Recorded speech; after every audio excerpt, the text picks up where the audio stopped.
भगवान की कथा प्रारंभ। प्रथम अध्याय। एक समय नैमिषारण्य तीर्थ में शौनकादि 88,000 ऋषियों ने श्री सूत जी से पूछा, हे प्रभु, इस कलयुग में वेद विद्या रहित मनुष्यों को प्रभु भक्ति किस प्रकार मिलेगी तथा उनका उद्धार कैसे होगा। हे मुनिश्रेष्ठ, कोई ऐसा तप कहिए जिसमें थोड़े समय में पुण्य प्राप्त हो तथा मनवांछित फल भी मिले। वह कथा सुनने की हमारी प्रबल इच्छा है। सर्वशास्त्र ज्ञाता श्री सूत जी बोले कि हे वैष्णवों में पूज्य, आप सबने प्राणियों के हित की बात पूछी है। अब मैं उस श्रेष्ठ व्रत को आप लोगों से कहूँगा जिस व्रत को नारद जी ने लक्ष्मी नारायण भगवान से पूछा था और श्री लक्ष्मीपति ने मुनिश्रेष्ठ नारद जी से कहा था। वह कथा ध्यान से सुनो। एक समय योगीराज नारद जी दूसरों के हित की इच्छा से अनेक लोकों में घूमते हुए मृत्यु लोक में आ पहुँचे। यहाँ अनेक योनियों में जन्मे हुए प्राय सभी मनुष्यों को अपने कर्मों द्वारा अनेकों दुखों से पीड़ित देखकर विचार करने लगे कि किस यत्न के करने से ही मनुष्यों के दुखों का नाश हो सकेगा।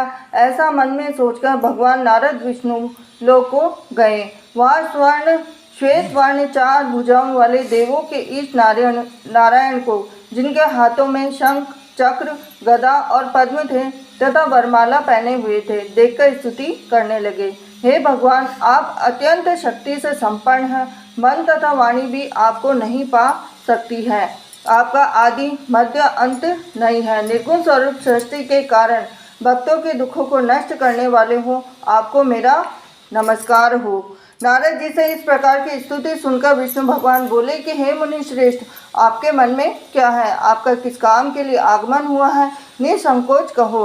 तब नारद मुनि बोले कि मृत्यु लोक में सब मनुष्य जो अनेक योनियों में पैदा हुए हैं, अपने अपने कर्मों के द्वारा अनेक प्रकार के दुखों से दुखी हो रहे हैं। हे नाथ, मुझ पर दया रखते हो तो बताइए कि उन मनुष्य के सब दुख थोड़े ही प्रयत्न से कैसे दूर हो सकते हैं। श्री भगवान जी बोले कि हे नारद, मनुष्य की भलाई के लिए तुमने बहुत अच्छी बात पूछी है। जिस काम को करने से मनुष्य मोह से छूट जाता है वह मैं कहता हूँ। सुनो, बहुत पुण्य देने वाला स्वर्ग तथा मृत्यु लोक दोनों में दुर्लभ या उत्तम व्रत है। आज मैं प्रेम वश होकर तुमसे कहता हूँ। श्री सत्यनारायण भगवान का यह व्रत अच्छी तरह विधान पूर्वक संपन्न करके मनुष्य तुरंत ही यहाँ सुख भोग करके मोक्ष को प्राप्त होता है। श्री भगवान के वचन सुनकर नारद मुनि बोले कि उस व्रत का फल क्या है, क्या विधान है और किसने व्रत किया है, किस दिन यह व्रत करना चाहिए कि हे भगवान मुझसे विश्वास से कहिए। तो भगवान बोले कि दुख शोक आदि को दूर करने वाला यह व्रत, सब स्थानों पर विजयी करने वाला और भक्ति और श्रद्धा के साथ किसी भी दिन मनुष्य श्री सत्यनारायण की शाम के समय ब्राह्मणों के साथ बंधुओं के साथ और धर्म परायण होकर पूजा करे। भक्ति भाव से नैवेद्य केले का फल, घी, दूध और गेहूं का चूर्ण सवाया लेवे। गेहूं के अभाव में साटी का चूर्ण, शक्कर अथवा गुड़ भी ले सकते हैं। तो भक्ति भाव से भगवान को अर्पण करें। बंधु बांधुओं सहित ब्राह्मणों को भोजन कराएं। तत्पश्चात स्वयं भोजन करें। रात्रि में नृत्य गीत आदि का आयोजन कर श्री सत्यनारायण भगवान का स्मरण करता हुआ समय व्यतीत करें। इस तरह व्रत करने वाले मनुष्य की इच्छा निश्चय पूरी होती है। विशेषकर कलिकाल में मृत्यु लोक पर यही मोक्ष का सरल उपाय है। इति सत्यनारायण व्रत कथा प्रथम अध्याय संपूर्णम। द्वितीय अध्याय। सूत जी बोले, हे ऋषियों, जिसने पहले समय में इस व्रत को किया है उसको कहता हूँ, ध्यान से सुनिए। सुंदर काशीपुरी नगरी में एक अत्यंत निर्धन ब्राह्मण रहता था। वह भूख और प्यास से बेचैन हुआ पृथ्वी पर घूमता था। ब्राह्मणों से प्रेम करने वाले श्री भगवान ने ब्राह्मण को दुखी देखकर बूढ़े ब्राह्मण का रूप धारण कर उसके पास जा आदर के साथ पूछा, हे विप्र, तुम नित्य ही दुखी होकर पृथ्वी पर क्यों घूमते हो? हे श्रेष्ठ ब्राह्मण, यह सब मुझसे कहो, मैं सुनना चाहता हूँ। ब्राह्मण बोला कि मैं तो निर्धन ब्राह्मण हूँ, भिक्षा के लिए पृथ्वी पर ऐसे ही घूमता रहता हूँ। हे भगवान, यदि आप इससे छुटकारे का उपाय जानते हो तो कृपा कर मुझे बताइए। तो वृद्ध ब्राह्मण बोला कि श्री सत्यनारायण भगवान मनवांछित फल देने वाले हैं, इसलिए कि हे ब्राह्मण, तू उनका पूजन कर, जिसके करने से मनुष्य सब दुखों से मुक्त होता है। और ब्राह्मण को व्रत का सारा विधान बतलाकर बूढ़े ब्राह्मण का रूप धारण करने वाले श्री सत्यनारायण भगवान अंतर्धान हो गए। जिस व्रत को वृद्ध ब्राह्मण ने बताया था, मैं उससे अवश्य करूँगा। यह निश्चय करने पर उस ब्राह्मण को रात में नींद नहीं आई। वह सवेरे उठकर श्री सत्यनारायण भगवान के व्रत का निश्चय कर भिक्षा के लिए चल दिया।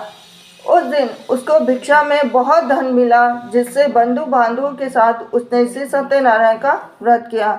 इसके करने से वह विप्र सब दुखों से छूटकर अनेक प्रकार की संपत्तियों से युक्त हुआ। उस समय से वह विप्र हर मास व्रत करने लगा। इस तरह सत्यनारायण भगवान के व्रत को जो करेगा, वह सब पापों से छूटकर मोक्ष को प्राप्त होगा। आगे से जो पृथ्वी पर सत्यनारायण भगवान का व्रत करेगा, सब दुखों से छूट जाएगा। और इस तरह नारद जी से नारायण का कहा हुआ यह व्रत मैंने तुमसे कहा। हे विप्रो, मैं अब और क्या कहूँ? तो ऋषि बोले कि हे मुनीश्वर, संसार में इस विप्र को सुनकर किस किसने व्रत को किया है, हम सब सुनना चाहते हैं। इसके लिए हमारे मन में श्रद्धा है। सूत जी बोले कि हे मुनियों, जिसने इस व्रत को किया है वह सब सुनो। एक समय यह ब्राह्मण धन्य और ऐश्वर्य के अनुसार बंधु बांधवों के साथ व्रत करने को तैयार हुआ। उसी समय एक लकड़ी बेचने वाला बूढ़ा आदमी वहां आया और बाहर लकड़ियों को रखकर विप्र के मकान में गया। अब प्यास से दुखी लकड़हारा उनको व्रत करते देखकर विप्र को नमस्कार कर कहने लगा कि आप ये किसका पूजन कर रहे हैं और इस व्रत के करने से क्या फल मिलता है, तो कृपा करके मुझे बताइए। तो ब्राह्मण ने कहा कि सब मनोकामनाओं को पूरा करने वाला यह श्री सत्यनारायण भगवान का व्रत है। इन्हीं की कृपा से मेरे यहाँ धन धान्य आदि की वृद्धि हुई है। और विप्र ने इस व्रत के बारे में जानकर लकड़हारा बहुत ही प्रसन्न हुआ और भगवान का चरणामृत ले भोजन करने के बाद अपने घर को गया। लकड़हारे ने अपने मन में इस प्रकार का संकल्प किया कि आज ग्राम में लकड़ी बेचने से जो धन मिलेगा, उसी से सत्यनारायण देव का उत्तम व्रत करूँगा। यह मन में विचार कर वह बूढ़ा आदमी लकड़ियाँ अपने सिर पर रखकर जिस नगर में धनवान लोग रहते थे, वह ऐसे सुंदर नगर में गया।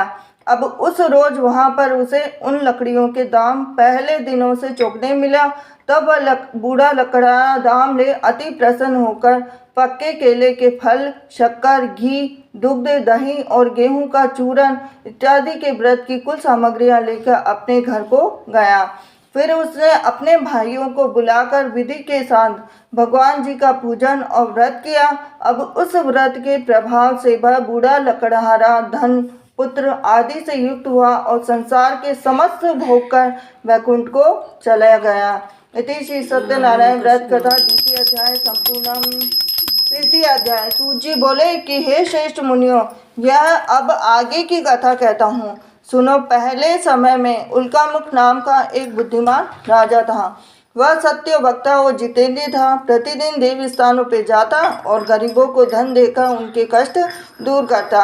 अब उसकी पत्नी कमल के सुख मुख समान मुख वाली सती साध्वी थी। तो भद्रशिला नदी के तट पर उन दोनों ने श्री सत्यनारायण भगवान का व्रत किया। अब उस समय वहाँ एक साधु वैश्य आया और उसके पास व्यापार के लिए बहुत सा धन था। अब वह नाव को किनारे पर ठहरा कर राजा के पास आया और राजा को व्रत करते हुए देखकर विनय के साथ पूछने लगा कि हे राजन, भक्ति युक्त चित्त से आप ये क्या कर रहे हैं?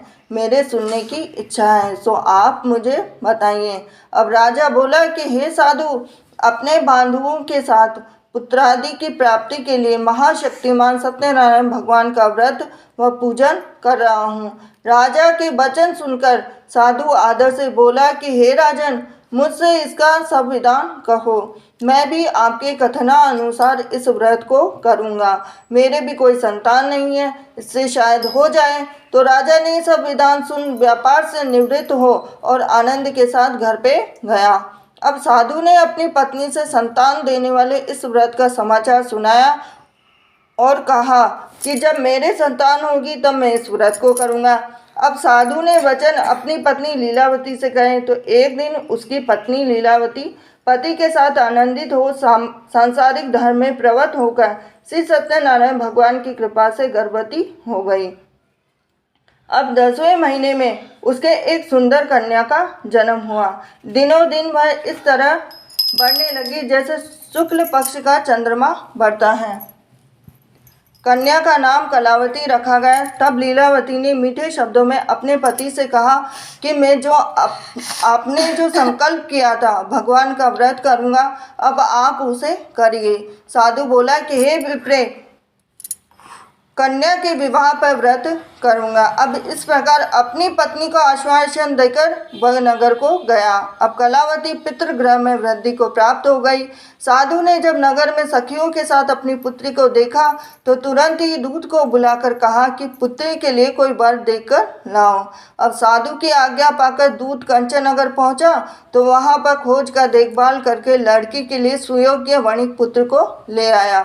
अब सुयोग्य लड़के को देखकर साधु ने अपने बंधु बांधवों सहित प्रसन्न चित्त अपनी पुत्री का विवाह उसके साथ कर दिया, किंतु दुर्भाग्य से विवाह के समय भी उस व्रत को करना भूल गया। तब श्री सत्यनारायण भगवान क्रोधित हो गए और श्राप दिया कि तुम्हें दारुण दुख प्राप्त होगा।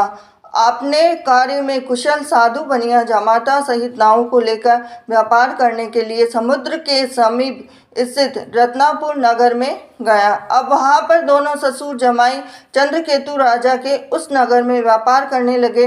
अब एक दिन भगवान सत्यनारायण की माया से प्रेरित होकर कोई चोर राजा का धन चुराकर भागा जा रहा था, किंतु राजा के दूतों को आता देखकर चोर ने घबराकर भागते हुए राजा के धन को वहीं किसी नाव में छुपा दिया जहां पर कि वो ससुर जमाई ठहरे हुए थे।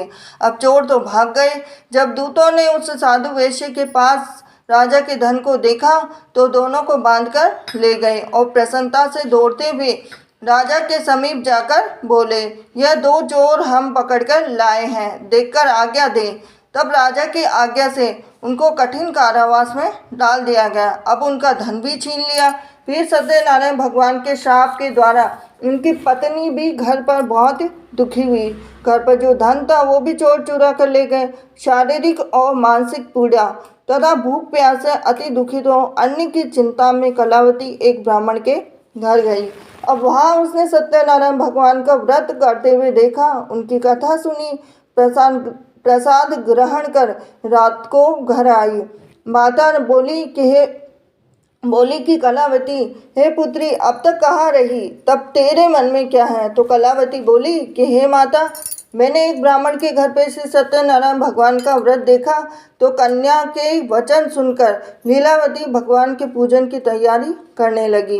लीलावती ने परिवार और बंधुओं सहित श्री सत्यनारायण भगवान का पूजन किया और वर मांगा कि मेरे पति और दामाद शीघ्र आ जावे।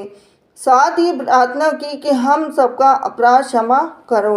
सत्यनारायण भगवान इस व्रत से संतुष्ट हो गए और राजा चंद्रकेतु को स्वप्न में दर्शन देकर कहा कि हे राजन, दोनों वैश्यों को प्रातः ही छोड़ दो। उनका सब धन तुमने जो ग्रहण किया था वो उन्हें वापस दे दो। मैं तेरा धन, पुत्र, राज्य ये सब नष्ट कर दूंगा। तो राजा ने ऐसे वचन सुनकर भगवान अंतर्ध्यान हो गए। प्रातःकाल जब राजा चंद्रकेतु की सभा हुई तो सभा में उन्होंने अपना स्वप्न सुनाया और दोनों वणिक पुत्रों को केस से मुक्त कर सभा में बुलाया। दोनों ने आते ही राजा को नमस्कार किया और राजा को मीठे वचनों से कहा कि हे महानुभाव, भावी वर्ष ऐसा कठिन दुख प्राप्त हुआ है, अब तुम्हें कोई भय नहीं है। ऐसा कहकर राजा ने उनको नए नए वस्त्र आभूषण पहनाए तथा उनके पास जितना धन था उनसे दुगना धन देकर उनको आदर से विदा किया। दोनों वैश्य अपने घर को चल दिए। इति श्री सत्यनारायण व्रत कथा 3 अध्याय संपूर्णम। 4 अध्याय। सूत बोले, वैश्य ने मंगलाचरण करके यात्रा आरंभ की। अपने नगर को चला तो उनके थोड़ी दूर निकलने पर दंडी वेशधारी श्री सत्यनारायण भगवान ने उनसे कहा कि हे साधु, तेरी नाव में क्या है? अभिमानी वणिक हंसता हुआ बोला कि हे दंडी, आप ऐसा क्यों पूछ रहे हो? क्या धन लेने की इच्छा है? तो मेरी नाव में तो बेलपत्ते भरे हुए हैं। तो वैश्य का कठोर वचन सुनकर भगवान ने कहा कि तुम्हारा वचन सत्य हो। दंडी ऐसा कहकर वहाँ से दूर चले गए। कुछ दूर जाकर समुद्र के किनारे बैठ गए। अब दंडी के जाने पर वैश्य ने नित्य क्रिया करने के बाद नाव को ऊंची उठी देखकर अचंभा किया और नाव में बेल पत्ते आदि देखकर मूर्छित हो जमीन पर गिर पड़ा। फिर मूर्छा खुलने पर अत्यंत शोक प्रकट करने लगा। जब उसका दामाद बोला कि आप शोक न करें, यह दंडी का शाप है, अतः उनकी शरण में चलना चाहिए, वहाँ हमारी मनोकामना जरूर पूरी होगी। अब दामाद के वचन सुनकर दंडी के पास पहुँचा, अत्यंत भक्ति भाव से नमस्कार करके बोला कि मैंने जो आपसे असत्य वचन कहे थे उनको क्षमा करिए। ऐसा कहकर महान शोकाकुल होकर रोने लगा। जब दंडी भगवान बोले कि हे वणिक पुत्र, मेरी आज्ञा से बार बार तुम्हें दुख प्राप्त हो रहा है, तो मेरी पूजा से विमुख हुआ है। तो साधु बोला कि हे भगवान, आपकी माया से तो ब्रह्मा भी नहीं जान सकते, तो मैं अज्ञानी कैसे जान सकता हूँ, आप ही बताइए। तो आप प्रसन्न होइए, मैं सामर्थ्य के अनुसार आपकी पूजा करूँगा, मेरी रक्षा करो, पहले के समान नौका में धन भर दो। उसके भक्ति युक्त वचन सुनकर प्रसन्न हो उसकी इच्छा अनुसार वर देकर अंतर्ध्यान हो गए। तब उन्होंने नाव पर आकर देखा कि नाव धन से परिपूर्ण है। फिर वह भगवान सत्यनारायण का पूजन कर साथियों सहित अपने नगर को चला। जब अपने नगर के निकट पहुंचा तब दूत को घर भेजा और दूत ने साधु के घर जा उसकी स्त्री को नमस्कार कर कहा कि साधु, आपने अपने दामाद सहित इस नगर के समीप आ गए हैं। तो लीलावती और कलावती उस समय भगवान का पूजन कर रही थी। ऐसा वचन सुनकर भगवान भी बड़े सत्यदेव का पूजन कर पुत्री से कहा कि मैं आपके दर्शन का जाती हूँ, तू कार्य पूर्ण कर शीघ्र आ जाना। परंतु कलावती व्रत और प्रसाद छोड़कर पति के पास चली गई। अब ऐसा करने पर प्रसाद की अवज्ञा के कारण सत्यदेव ने रुष्ट हो उसके पति को नाव सहित पानी में डुबा दिया। अब कलावती अपने पति को न देखते हुए रोता हुआ देख साधु दुखित बोला कि हे प्रभु, मुझसे या मेरे परिवार से जो भूल हुई है उसे क्षमा करो। उसके दीन वचन सुनकर सत्यदेव प्रसन्न हो गए और आकाशवाणी हुई कि हे साधु, तेरी कन्या मेरे प्रसाद को छोड़कर आई है, इसलिए उसका पति अदृश्य हुआ। यदि वह घर जाकर प्रसाद खाकर लौटे तो उसे पति अवश्य मिलेगा। ऐसे ही आकाशवाणी सुनकर कलावती ने घर पहुंचकर प्रसाद खाया, फिर आकर पति के दर्शन किए।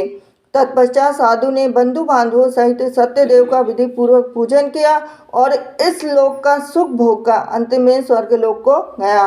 इति चतुर्थ अध्याय संपूर्णम। पंचम अध्याय। सूत जी बोले कि हे ऋषियों, मैं और भी कथा कहता हूँ, सुनो। प्रजापालन में ली तुंगध्वज नाम का एक राजा था। उसने भी भगवान का प्रसाद खाकर बहुत दुख पाया। एक समय वन में जाकर वन्य पशुओं को मारकर बड़ के वृक्ष के नीचे आया।